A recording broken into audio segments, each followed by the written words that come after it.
नमस्कार।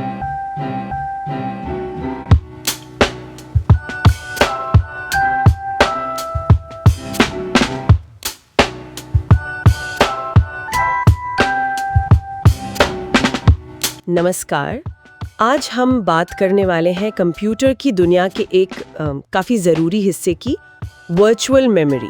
हाँ बिल्कुल। हमारे पास एक दस्तावेज है जो इसे आसान शब्दों में समझाता है। अच्छा। तो आज हम इसी दस्तावेज के जरिए समझने की कोशिश करेंगे कि ये वर्चुअल मेमोरी आखिर है क्या, कैसे काम करती है और क्यों इतनी ज़रूरी है। सही। ये अक्सर सुनने में आता है वर्चुअल मेमोरी, खासकर जब कंप्यूटर धीमा होने लगता है ना। हाँ बिल्कुल, जैसे ही सिस्टम स्लो हुआ लोग कहते हैं रैम कम है।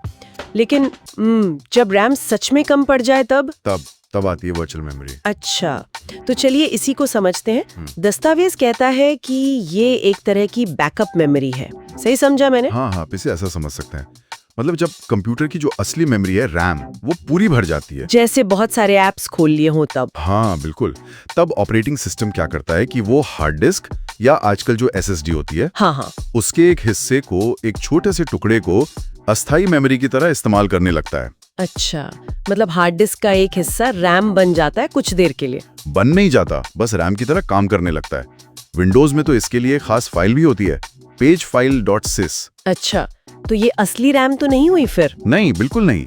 ये बस एक, कह लीजिए, एक इंतजाम है सिस्टम को चलाते रहने का।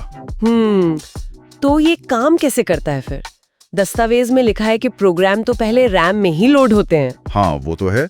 सबसे पहले कोई भी ऐप या डेटा रैम में ही जाता है, तेज एक्सेस के लिए। ठीक है। लेकिन जैसे ही रैम भरने लगती है, ऑपरेटिंग सिस्टम थोड़ा स्मार्ट काम करता है।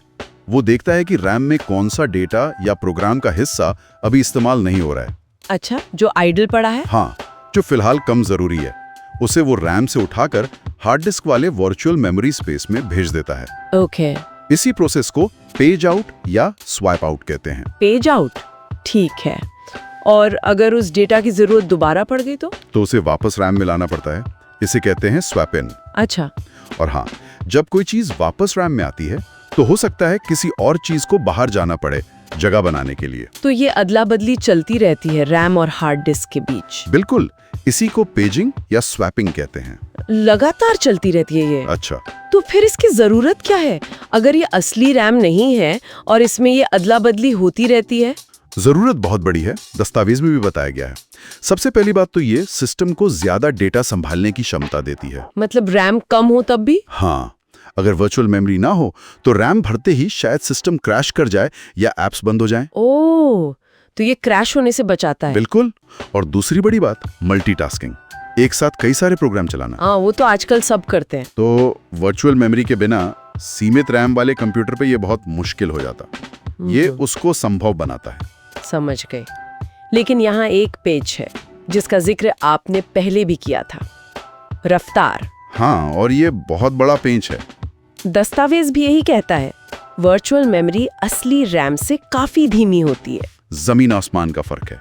देखिए, रैम जो है वो इलेक्ट्रॉनिक चिप है, बहुत तेज, बिजली की रफ्तार से। हाँ। और वर्चुअल मेमोरी कहाँ होती है? हार्ड डिस्क पर या एसएसडी पर। हार्ड डिस्क तो मैकेनिकल है, घूमने वाली।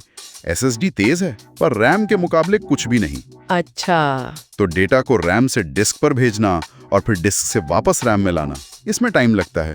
तो यही वजह है कि जब कंप्यूटर बहुत ज्यादा स्वैपिंग कर रहा होता है तो वो धीमा लगने लगता है। एकदम सही।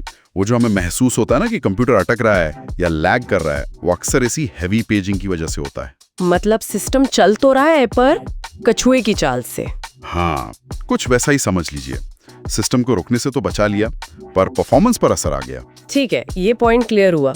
वैसे दस्तावेज में एक छोटी सी बात और थी, विंडोज यूजर्स के लिए सेटिंग्स के बारे में। हाँ, उसमें बताया है कि कंट्रोल पैनल में एडवांस सिस्टम सेटिंग्स में जाकर वर्चुअल मेमोरी की सेटिंग्स को देखा जा सकता है और बदला भी जा सकता है। क्या उसे बदलना चाहिए? आमतौर पर नहीं, विंडोज खुद ही से मैनेज कर लेता है। उसे ऑटोमेटिक पर छोड़ना ही बेहतर रहता है ज्यादातर लोगों के लिए। ओके, तो कुल मिला के बात ये हुई कि वर्चुअल मेमोरी एक तरह की सहायक मेमोरी है। हाँ, एक जरूरी सहायक, जो रैम कम पड़ने पर हार्ड डिस्क या एसएसडी का इस्तेमाल करके सिस्टम को चालू रखती है, मल्टीटास्किंग में मदद करती है, पर असली रैम की तेजी नहीं दे सकती। बिल्कुल, ये एक समझौता है। तो सार यही है। हाँ, यहाँ एक सोचने वाली बात यह है जैसा दस्तावेज भी इशारा करता है, अगर किसी का कंप्यूटर लगातार बहुत ज्यादा वर्चुअल मेमोरी इस्तेमाल कर रहा है, मतलब हार्ड डिस्क लाइट स्टैंडिंग जल रही है, आवाज आ रही है, हाँ, वो डिस्क थ्रैशिंग जिसे कहते हैं।